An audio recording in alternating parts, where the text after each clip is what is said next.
Japan की सबसे ऊंची और गगनचुंबी इमारत जिसकी कॉस्ट लगभग $5 बिलियन होने वाली है और ये टोक्यो के सबसे शानदार और लग्जूरियस होटल्स में से एक होगी। इस इमारत का नाम टॉर्च टावर होगा। इस इमारत से फूजी माउंटेन का एक अद्भुत नज़ारा दिखाई देगा और ये एक नए बिजनेस हब के रूप में पूरे शहर को एक फ्लेम की तरह चमकाएगी। इसके साथ ही इस स्काई स्क्रैपर में ऑफिसेस, लग्जरी रिटेल और एक ऑब्जर्वेशन डेक भी होगा। लेकिन सबसे इंटरेस्टिंग बात है कि ये इमारत न केवल प्राकृतिक आपदाओं के लिए प्रतिरोधी होगी बल्कि किसी तरह की महामारी से भी सुरक्षित आश्रय होगी। टोक्यो का ये टॉर्च टावर अभी तक बनाया नहीं गया है और ये पहले ही जापान की सबसे ऊंची और शानदार इमारतों के रूप में मशहूर हो गया है। इसका निर्माण कार्य 2023 में शुरू होगा और इसे 2027 तक कंप्लीट कर लिया जाएगा। ये टावर लगभग 390 मीटर या 1279 फीट लंबा होगा। इसके निर्माता मित्सुबिशी स्टेट का इरादा अपने इस प्रोजेक्ट से जापान को एक मशाल की तरह रोशन करने का है। ये टावर किसी टॉर्च की तरह चमकता हुआ अन्य प्रभावशाली इमारतों से ऊंचा किसी मशाल की तरह दिखाई देगा।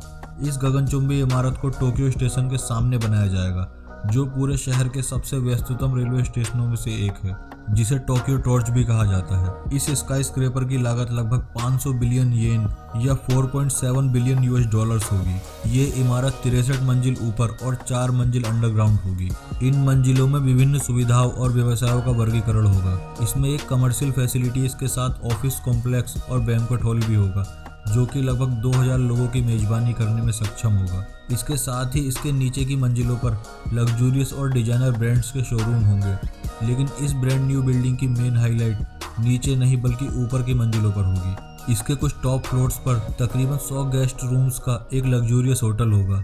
टोक्यो स्टेशन के नज़दीक और फेमस एडो कैसल के पास होने के कारण ये एक प्रमुख पर्यटक स्थल होगा। इस टॉर्च टावर की फ्लेम वाला हिस्सा टूरिस्ट के लिए ऑब्जर्वेशन डेक की तरह होगा।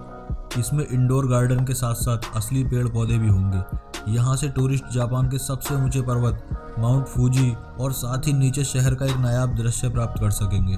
नए टावर और होटल में एक रात ठहरने की कीमतें तब तक जारी नहीं की जाएंगी जब तक कि बिल्डिंग पूरी तरह से कंप्लीट ना हो जाए, क्योंकि इसके निर्माता इसे बहुत ही लग्जूरियस बना रहे हैं।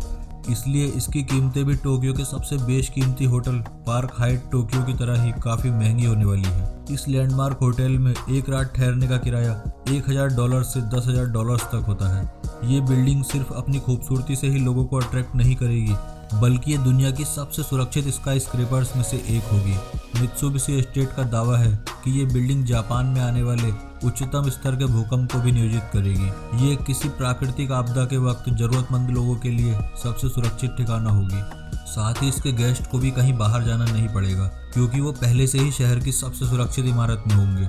दुनिया के अभी के हालात को देखते हुए भूकंप के अलावा भी चिंताजनक कुछ और बातें हैं।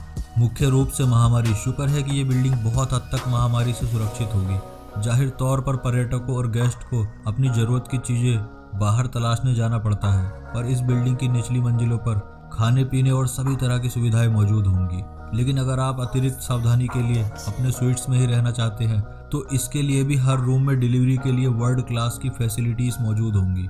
और यहाँ तक कि अंदर फंसने पर गेस्ट माउंट फूजी और शहर के क्षितिज के आसपास का अद्भुत दृश्य ले सकेंगे। वो ऑब्जर्वेशन डेक पर जाकर ये महसूस कर सकेंगे कि वो एक वास्तविक पार्क में है। इस इमारत में अत्याधुनिक सिक्योरिटी होगी, इसलिए कोई भी इमारत में तब तक दाखिल नहीं हो पाएगा जब तक कि वहाँ रहने वाले लोग न चाहें। तो कहने का मतलब ये है कि अगर आप क्वारंटीन हो तो रहने के लिए लग्जरी बिल्डिंग कोई बुरी जगह नहीं होगी। क्या आप इस पेंडेमिक प्रूफ होटल में जाना चाहेंगे? नीचे कमेंट करके ज़रूर बताएं। और साथ ही अगर आपको ये वीडियो पसंद आई हो तो वीडियो को लाइक और चैनल को सब्सक्राइब जरूर कर दें। See you in next video. Till then take care and have a nice day.